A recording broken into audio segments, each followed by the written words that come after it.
नमस्कार, प्रस्तुत है अनसुना द अनहर्ड। 14 अप्रैल 1891 मध्य प्रदेश के महू छावनी में एक बच्चा पैदा होता है। उसके पिता रामजी सकपाल ब्रिटिश भारतीय सेना में सूबेदार हैं। उसकी मां भीमाबाई एक साधारण महिला जिनके हृदय में असाधारण विश्वास है।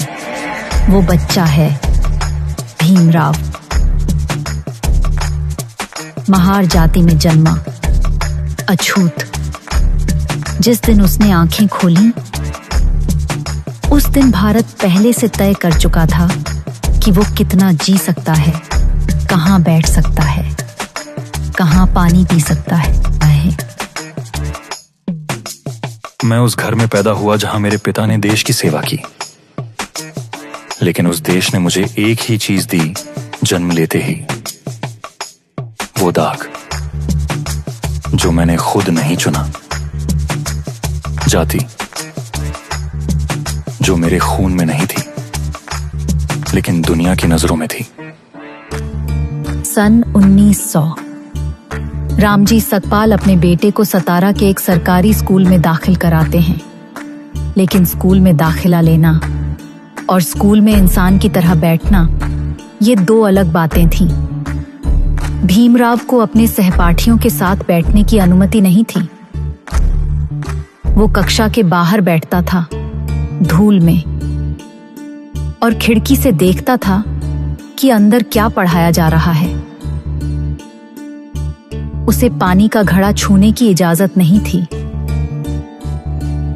प्यास लगती तो ऊंची जाति का चपरासी ऊपर से पानी डालता।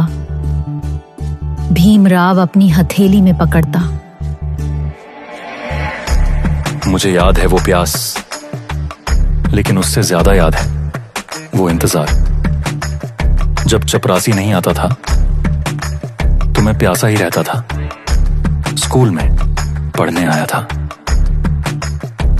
और यही सीखा सबसे पहले कि मेरी प्यास दूसरों की प्यास जितनी जरूरी नहीं है।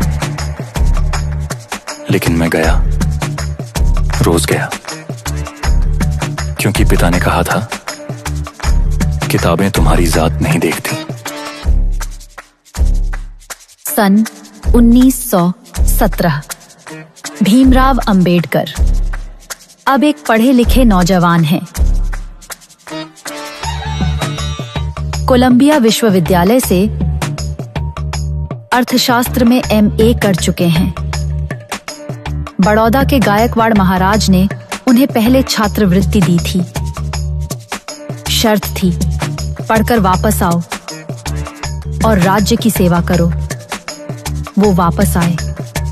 उन्हें सैन्य सचिव का पद मिला, लेकिन बड़ौदा में कोई भी हिंदू उन्हें किराए पर घर नहीं देना चाहता था। वो पारसी सराय में रहे, झूठ बोलकर, नाम बदलकर। जब पता चला कि वो महार हैं, उन्हें वहां से भी निकाल दिया गया। मैं कोलंबिया में पढ़ा था, जहां कोई नहीं पूछता था मेरी जाति। वहां मैं सिर्फ एक इंसान था, एक विद्यार्थी। फिर मैं भारत लौटा और भारत ने मुझे याद दिलाया कि यहां तुम पहले अछूत हो, बाद में इंसान। वो रात जब मुझे सराय से निकाला गया अंधेरे में, क्या यही मेरी डिग्री की कीमत है? लेकिन मैं टूटा नहीं। मैंने उस रात एक और पन्ना पलट दिया। महाराष्ट्र का महाड़ शहर डॉक्टर अंबेडकर ने एक सम्मेलन बुलाया। मांग एक ही थी कि चौदार तालाब से, जो सार्वजनिक है, अछूत भी पानी पी सकें। हजारों लोग आए। अंबेडकर आगे बढ़े और उन्होंने पानी उठाया, बस इतना ही। लेकिन उस एक घूंट के लिए जवाब में आई हिंसा। ऊंची जाति के लोगों ने हमला किया। घर जलाए गए, लोग मारे गए। एक तालाब का पानी इतना महंगा था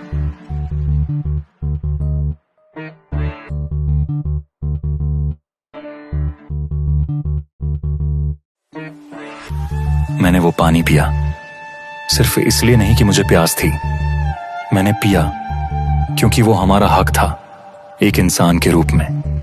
उस दिन मैंने पूरी दुनिया को दिखाया कि जो पानी तुम हमें हजारों साल से रोक रहे हो, वो हम लेकर रहेंगे, क्योंकि इस धरती पर जन्मे हर इंसान का अधिकार है कि वो प्यासा न मरे। 1946 भारत आजादी की कगार पर है।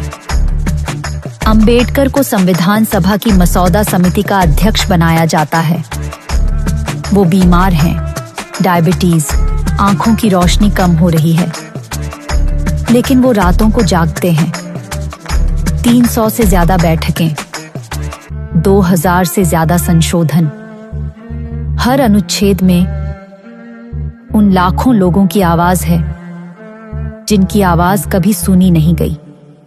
वो संविधान एक किताब नहीं थी, वो एक वादा था उन सब से जो सदियों से इंतजार कर रहे थे। मैंने हर शब्द सोचकर लिखा।